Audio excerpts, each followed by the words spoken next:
ప్రతిష్ఠించుకున్నాను. 2008వ సంవత్సరంలో బాప్తిజము పొంది ఆయనకు నేను ప్రతిష్ఠించుకున్నాను. ఏ విషయంలో?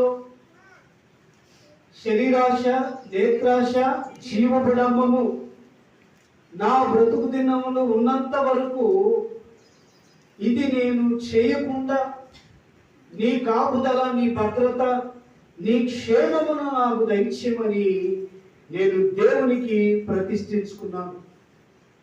ఇలా చెప్పుకుంటూ పోతే నేనే కాదు, అనేక మంది దైవజనులు తమను తాము దేవునికి ప్రతిష్ఠించుకున్నారు.